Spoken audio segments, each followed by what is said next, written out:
વડોદરા મહાનગરપાલિકામાં બજેટ બાબતે વિશેષ બેઠકનું આયોજન કરવામાં આવ્યું.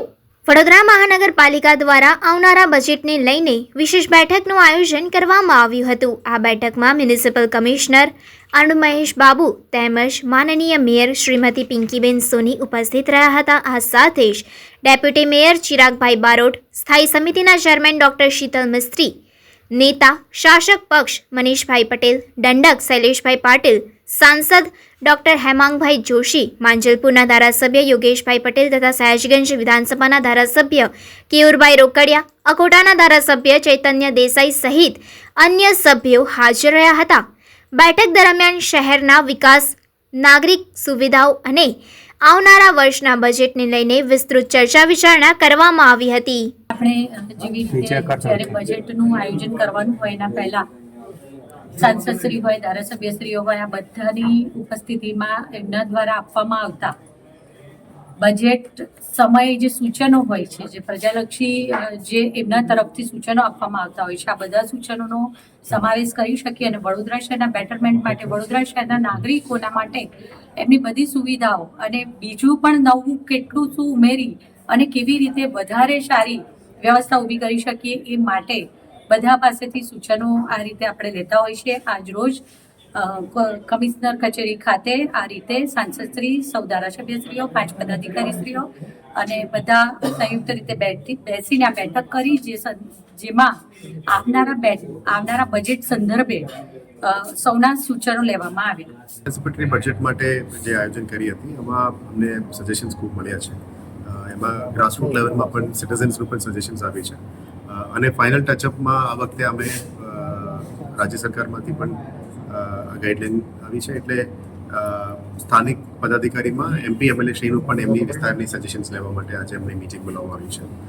આજે MP શ્રી, ધારાસભ્યશ્રીઓ અને 5 પદાધિકારી તરફથી મીટિંગ કરવામાં આવી છે અને આજે મેયરની અધ્યક્ષતામાં અને આ મીટિંગ કરવામાં આવ્યું, જેથી કરીને આ વર્ષના જે VMCની બજેટ છે આમાં ફાઇનલ ટચઅપમાં કયા સૂચનો એમની વિસ્તારમાંથી પણ લઈ શકાય અને આખા VMC વિસ્તાર અને નવા વિસ્તારમાં કયા કામો એમની સૂચન છે એ આજે સૂચન કરવામાં આવ્યું છે. અમારી બજેટમાં એ કેવી રીતે સમાવેશ કરી શકાય અને જે પણ ચેન્જીસ કરવાનું છે અથવા એડિશનલ કામોમાં લેવાની છે એ કામગીરી અમે નેક્સ્ટ 2 દિવસ કરીશું. આની સંબંધમાં આજે મીટિંગ બોલવામાં આવી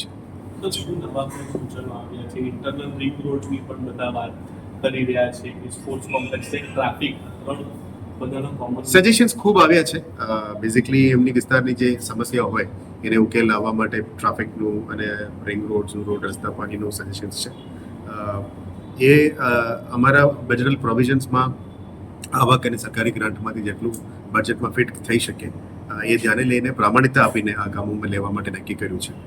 વન્સ આપણે ટેકનિકલ ટીમ સ્ટડી કર્યા પછી કયા એરિયામાં શું ફિઝિબલ છે, કારણ કે એના માટે પ્લોટ્સ પણ અવેલેબલ હોવું જોઈએ, એ અમે આઈડેન્ટિફાઈ કરીશું. 1-2 દિવસની અંદર પૂરું કર્યા પછી અને કમિશનરશ્રી દ્વારા આજે સાંસદ, ધારાસભ્યોને બજેટમાં પોતાના અનુભવ અથવા તો બજેટમાં પોતાના સૂચનો મૂકવાની આજે એક મિટિંગ રાખવામાં આવી હતી. આ મિટિંગની અંદર પોતપોતાના વિસ્તારના અને વડોદરા શહેર માટે સામરિક શું સારું હોઈ શકે, એમાં પોલિસી નિર્ણય શું હોઈ શકે, કોઈ ઇન્ડિવિજ્યુઅલ કામ નહીં, પોલિસી નિર્ણયમાં કેટલો સુધારો વધારો કરી અને સારું બજેટ લોકોને સુધી પહોંચાડીએ એ દિશાની અંદર વાતચીત આજે કરવામાં આવી છે. જેમ કે વડોદરા શહેરને સ્લમ ફ્રી સિટી બનાવવું, આજે ગુજરાતમાં સુરત સ્લમ ફ્રી સિટી બનવા જઈ રહ્યું છે. રાજ્ય સરકારે પણ એ દિશામાં આગળ વધ્યું છે. તો વડોદરા બીજું સ્લમ ફ્રી સિટી ગુજરાતનું બને એના માટે જો આજથી આવાસો બનાવવામાં આવે તો જ્યારે આવાસો બનશે એના પછી લોકો જે ઇલીગલ રીતે રહે છે 30-40 વર્ષથી સરકારી જમીનો પર, એમને આવાસ ફાળવીને પછી એ સ્લમને દૂર કરવામાં આવે, આવી એક રજૂઆત કરી છે. એના માટે સૌથી પહેલી તાતી જરૂરિયાત છે આવાસ બનાવવા. તો વડોદરા શહેરની અંદર ખૂબ મોટી સંખ્યામાં આશરે 10,000થી ઉપર આવાસો બનાવવાની વાત અહીંયા કરવા જોઈએ એવી અમે રજૂઆત પણ કરી છે. એવી જ રીતે ઓજી વિસ્તાર છે જે વડોદરાની અંદર સમાવેશ તો કરવામાં આવ્યો છે, પરંતુ હજુ ઘણી જગ્યા પર મૂળા દ્વારા કામકાજ, સફાઈ અને ઓજી વિસ્તાર છે એના માટે સ્પેશિયલ બજેટ, સ્પેશિયલ ગ્રાન્ટ પણ ફાળવવામાં આવે. ઉંડેરા, કરોડિયા અને તેનો ઓજી વિસ્તાર એટલે લક્ષ્મીનારાયણ નગર, ગંગાનગર આ વિસ્તારની જનતાને પણ સારી સુવિધાઓ બધી મળે એ દિશાની અંદર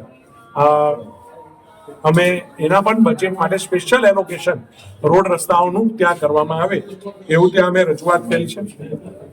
વડોદરા શહેરની અંદર 30 મીટરનો રિંગ રોડ એટલે કે સમાસાવલી રોડથી અને એની પહેલા આગળ હરણીથી સમાસાવલી રોડ થઈને છાની કેનાલ થઈને ટીપી 13 માંથી પસાર થઈને નવો બ્રિજ બનાવીને પંચવટી તરફ અને ત્યાંથી 75 મીટરના રોડ ટચ આ 30 મીટરનો રિંગ રોડ ખોલવામાં આવે અને એમાં પણ જે રેલવે ઓવરબ્રિજ બનાવવાનો છે એ બનાવીને આ નવી કનેક્ટિવિટી ઊભી કરવાની પણ આજે અને એના માટે ચોક્કસ પગલાં આ બજેટમાં દેખાય એવું આયોજન કરવામાં આવ્યું છે. વડોદરા શહેરને સ્પોર્ટ્સની દ્રષ્ટિએ પણ આગળ લાવવું હોય તો નવા સ્પોર્ટ્સ કોમ્પ્લેક્સની પણ જરૂર છે. તો પશ્ચિમ ઝોનમાં ઇસ્કોન હાઇટની બાજુમાં સ્પોર્ટ્સ કોમ્પ્લેક્સ પણ આ બજેટમાં એનું એલોકેશન થાય અને એ દિશાની અંદર ગાર્ડન, લિનિયર પાર્ક આવા અનેક પ્રકલ્પો સાથે senior citizen day care centre આવા અનેક પ્રકલ્પો સાથે બજેટમાં સમાવેશ કરીને ઉંડેરા, બોરિયા તળાવ, કરોડિયા આ તળાવનું પણ બ્યુટિફિકેશન થાય એ દિશાની અંદર અનેક સૂચનો આજે કરેલ છે.